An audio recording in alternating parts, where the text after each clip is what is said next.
बार बार आता है कि हम लोग अधिवक्ताओं को, संगठन को, हम लोग को इग्नोर किया जाता है। तो मैं आप लोगों से यही कहना चाहता हूं कि आप देने वाला बनो, मांगने वाला मत बनो। अधिवक्ता मांगने वाला नहीं रहा है, हमेशा सेवा किया है, हमेशा आगे बढ़ करके, चाहे वो देश की आजादी नहीं हो, चाहे आने वाले समय में जो हम लोगों का सन 2022 का चुनाव और सन लोकसभा का जो चुनाव चल रहा था 2024 का, उस समय हम लोगों को एक कहानी बताई जा रही थी कि माननीय मोदी जी के सामने और जिनको वो लोग ले आए थे उसमें सब कुछ बह जाएगा। उन्होंने नारा दिया था 400 पार।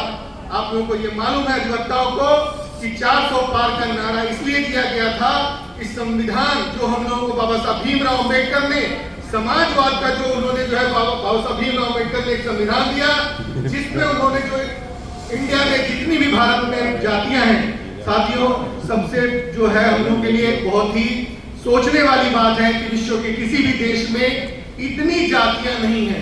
पिछड़ी जातियां अगर उत्तर प्रदेश में आप जब शेड्यूल्ड लिस्ट जाएंगे, जब देखेंगे कि लिखित जातियां 3743 जातियां, मतलब 3743 जातियां कास्ट जो है वो पिछड़ी जातियों में है। 3237 जातियां शेड्यूल कास्ट में है। इतने विभक्त समाज को अगर किसी ने आगे बढ़ाने का काम किया तो वो बाबा साहब भीमराव अम्बेडकर ने, उन्होंने संविधान में उन्होंने कहा था आर्टिकल 14, मतलब सभी लोग संविधान के सामने बराबर है। राज्य कभी भी किसी को जो है जाति और धर्म के आधार पे डिस्क्रिमिनेशन नहीं करेगा। लेकिन आज जो हम लोग समझ रहे हैं, सब कुछ हमारा नेता ऑस्ट्रेलिया से पढ़ा हुआ, मिलिट्री स्कूल से पढ़ा हुआ, और उस नेता ने जब मुख्यमंत्री पद छोड़ा तो हम उनका आवाज गंगा जल से धुला गया। वो गंगा जल से जो धुला गया था उस सिर्फ इसलिए धुला गया था कि आपकी कोई औकात नहीं है। आप चाहे मुख्यमंत्री बन जाओ, चाहे कहीं पहुंच जाओ, चाहे शिक्षा में कहीं पहुंच जाओ, आपकी कोई औकात नहीं है। संविधान की हत्या उसी दिन हुई थी। ये भारतीय जनता पार्टी की सरकार संविधान हत्या दिवस मना रही है। मैं आपसे कहना चाहता हूं कि 2017 से लेकर के और आज तक, और केंद्र सरकार जो 2014 से लेकर 24 तक है, ये रोज संविधान की हत्या कर रही है। तो हम लोगों को, अधिवक्ताओं को एक बात को ध्यान रखना चाहिए कि जो बाबा साहब भीमराव अम्बेडकर ने आर्टिकल 21 दिया, right to life with human dignity, मतलब मानव का जीवन मानव के आत्मसम्मान के साथ। लेकिन आज वो क्या रहा है, जब माननीय अखिलेश यादव जी कन्नौज में मंदिर में जाते हैं तो मंदिर की धुलाई की जाती है। ये पूरे के पूरे पिछड़ों का सब असम्मान होता है। पूरे के पूरे पिछड़ों को ये दिखाया जाता है कि आपकी कोई औकात नहीं है। इसी जो है संघ के लोगों ने कहा था कि आप अपना संविधान रखे रहिए, हम इस संविधान को वहां पहुंचा देंगे जहां इस संविधान की कोई वैल्यू नहीं रह जाएगी। साथियों, हम लोगों को ये समझना होगा कि हम लोग केवल रोटी कपड़ा के लिए नहीं पैदा हुए हैं। हम लोग वकीलों की जिम्मेदारी है, और जिम्मेदारी कभी थोपी नहीं जाती है। जिम्मेदारी के लिए यहीं से सुभाष चंद्र बोस निकले थे, यहीं से चंद्रशेखर आजाद निकले थे, यहीं से भगत सिंह निकले थे, यही बाबा साहब भीमराव अम्बेडकर पैदा हुए थे। और इस धरती पर मैं इसको कोटि कोटि नमन करता हूं, यहाँ से डॉक्टर राम मनोहर लोहिया पैदा हुए थे। मैं समझना चाहता था, मैं बार बार लोगों से यही कहता था।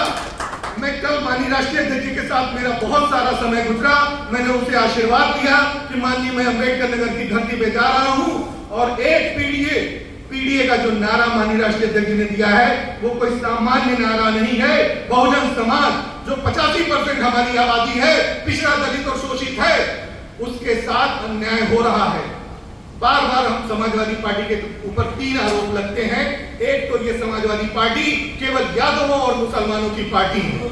इसके लिए हम लोगों ने तमाम संस्थाओं के माध्यम से सन 2012 से लेकर 17 तक जितने एसडीएम हुए थे उसको आरटीआई से हम लोगों ने मांगने का काम किया, और निकल करके आया कि पूरे 5 वर्ष में केवल 13 यादव एसडीएम हुए थे, जिसको माननीय मुख्यमंत्री ने सदन में झूठ बोला और उन्होंने कहा 86 में 56, मतलब 56 एसडीएम जो हुए थे उसमें 86 जो एसडीएम हुए थे उसमें 56 यादव हुए थे। बिल्कुल सरासर जो है उन्होंने झूठ बोला था।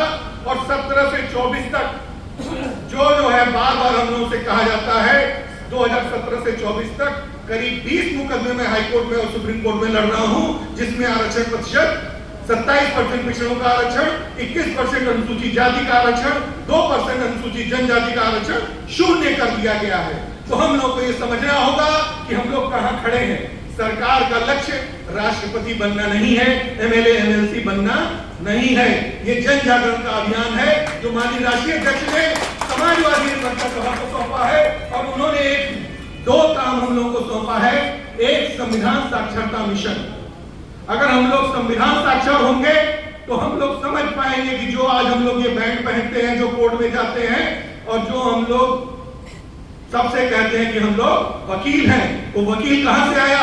संविधान से आया। जो हम लोग इक्वालिटी की बात करते हैं, जो शेड्यूल कास्ट का आदमी बराबरी पे बैठता है, जो पिछड़ी जाति का आदमी बराबरी पे बैठता है, वो कहां से आया? वो संविधान से आया। दूसरी चीज जो माननीय राष्ट्रीय अध्यक्ष जी का एक बहुत ड्रीम जो विजन है, वो है जातिगत जनगणना। जातिगत जनगणना 1931 में अंग्रेजों ने कराई थी, लेकिन आजादी के बाद किसी भी सरकार ने जातिगत जनगणना की बात नहीं की। जातिगत जनगणना का मुकदमा माननीय राष्ट्रीय अध्यक्ष के निर्देश पर मैंने जो है सुप्रीम कोर्ट में दाखिल किया, जो फाइनल हियरिंग में चल रहा है इस मुकदमा, और मुझे पूरा विश्वास है कि माननीय उच्चतम न्यायालय से हम लोग को न्याय मिलेगा। मैं सिर्फ यही कहना चाहता हूं कि आप सभी लोग, माननीय राष्ट्रीय अध्यक्ष इस समय के मसीहा हैं।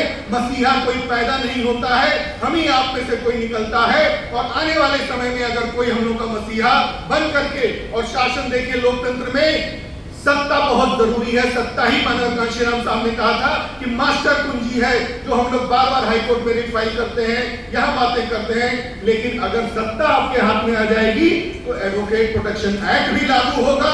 आप सभी लोगों को जो सरकारी वकालत की बात है, सरकारी वकील भी आप लोग बन सकेंगे, लेकिन उसके लिए